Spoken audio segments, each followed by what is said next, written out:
నమస్తే, welcome to ANCT news. ఇక వార్తల్లోని వివరాలు. రాష్ట్ర ప్రభుత్వం ఇందిరమ్మ ఇళ్ల యాప్ను ఆవిష్కరించిన సందర్భంగా భద్రాద్రి కొత్తగూడెం జిల్లా ఇల్లెందు స్థానిక క్యాంప్ కార్యాలయంలో ఎమ్మెల్యే కోరం కనకయ్య ఆధ్వర్యంలో ముఖ్యమంత్రి రేవంత్ రెడ్డి, రెవెన్యూ, గృహ నిర్మాణ శాఖ మంత్రి పొంగులేటి శ్రీనివాసరెడ్డి చిత్రపటాలకు దివ్యాంగులు, కాంగ్రెస్ పార్టీ శ్రేణులు గురువారం పాలాభిషేకం చేశాయి. ఈ సందర్భంగా ఎమ్మెల్యే మాట్లాడుతూ నాటి ప్రధాని జవహర్లాల్ నెహ్రూ, దివంగత ప్రధాని ఇందిరాగాంధీ, రాజీవ్ గాంధీ నుండి నేటి వరకు పేదల పక్షాన ఉన్నది కాంగ్రెస్ పార్టీ మాత్రమే అని అన్నారు. రాష్ట్రంలో ఎంతో కాలం నుండి పేదలు ఎదురు చూస్తున్న ఇందిరమ్మ ఇళ్ల పథకాన్ని కాంగ్రెస్ ప్రభుత్వం ప్రారంభించడం హర్షణీయమని పేర్కొన్నారు. అందులో ముఖ్యంగా దివ్యాంగులు, నిరుపేదలు, పేదలకు ప్రాధాన్యత ఇవ్వాలని కాంగ్రెస్ ప్రభుత్వం నిర్ణయం తీసుకుందని తెలిపారు. ఇందిరమ్మ ఇళ్ల మంజూరీ కోసం ముఖ్యమంత్రి రేవంత్ రెడ్డి ప్రత్యేక యాప్ను రూపొందించి ప్రారంభించడం గొప్ప విషయమని అన్నారు.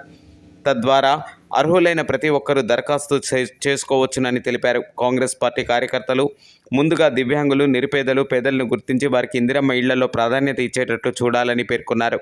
ఎక్కడ అవినీతికి తావు లేకుండా వ్యవహరించాలని అన్నారు.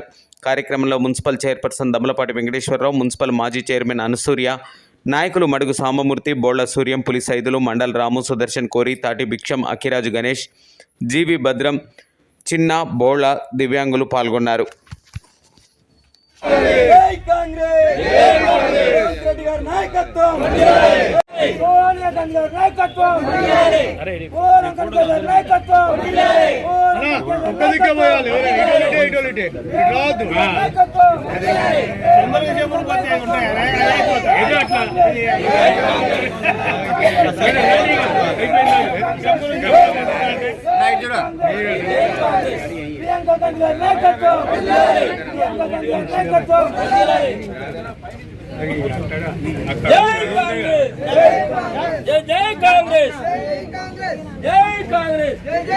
అన్నా మీరు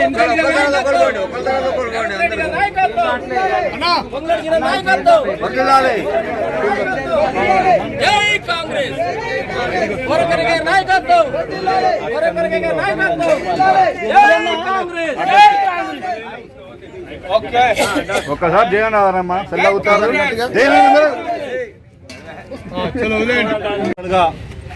నిరుపేదలు ఎదురు చూస్తున్నటువంటి టైం రానే వచ్చింది. గౌరవ ముఖ్యమంత్రి వర్యులు రేవంత్ రెడ్డి గారు, అదేవిధంగా మన అందరి అభిమాన నాయకుడు పొంగులేటి శ్రీనివాసరెడ్డి గారి ఆధ్వర్యంలో గృహ నిర్మాణ శాఖ మంత్రిగా ఈరోజు ఏదైతే ఇందిరమ్మ ఇండ్లు ప్రతి ఒక్కరికి ఇచ్చే విధంగా యాప్ని రూపొందించడం, దాంట్లో ముందుగా వికలాంగ సోదరీమణులకు ప్రాధాన్యత ఇవ్వడం చాలా సంతోషదాయకమైన అంశం.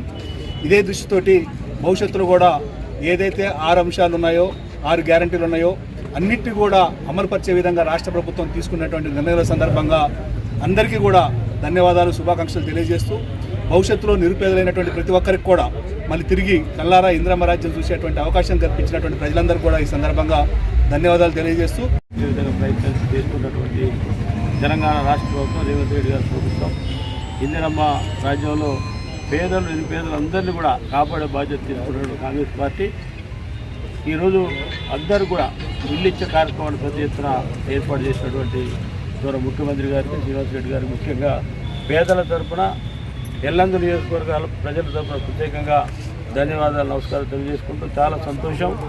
ఈ ప్రాంతంలో ఎప్పటి నుంచో ఎదురు చూస్తున్నటువంటి పేదలు, నిరుపేదలు ఇల్లు లేక ఎండలు ఎండి ఎలాంటి ఇబ్బందులు పడినటువంటి తరుణంలో కాంగ్రెస్ ప్రభుత్వం ఏదైతే ఎన్నికల ముందు ఇచ్చిన హామీని నెరవేర్చే విధంగా ప్రయత్నం చేసి ఈరోజు నెరవేర్చినటువంటి పరిస్థితి ఈరోజు తెలంగాణ రాష్ట్రం ఏర్పడటం చాలా సంతోషంగా ఉంది. అదేవిధంగా ఇప్పుడే చెప్పారు, వికలాంగులు, అదేవిధంగా పేదలు, నిరుపేదలు అందరూ కూడా అందరికీ ఇల్లు ఇచ్చే కార్యక్రమాన్ని కూడా మరి ఈరోజు ప్రభుత్వం ఏర్పాటు చేసుకుని ముందుకు పోతూ ఉంది. తప్పకుండా వారి తెలంగాణ రాష్ట్రం ఏర్పడినటువంటి ప్రభుత్వానికి మరి ప్రజలందరూ కూడా ఒక చక్కటి సంకేతాన్ని ఇస్తూ వారికి ఉన్నటువంటి సమస్యలు, పెద్ద సమస్య అనేది ఇల్లుని మరి అదేవిధంగా పెన్షన్లు కూడా ఇచ్చే కార్యక్రమాలు కూడా హామీ ఇచ్చారు. అది కూడా నెరవేర్చే విధంగా త్వరలో ప్రయత్నం చేస్తున్నారు ప్రభుత్వం. వార్తలు ఇంతటితో సమాప్తం. తిరిగి ప్రసారమయ్యే ఏఎన్సిటీ న్యూస్లో మళ్ళీ కలుసుకుందాం. అంతవరకు సెలవు. నమస్కారం.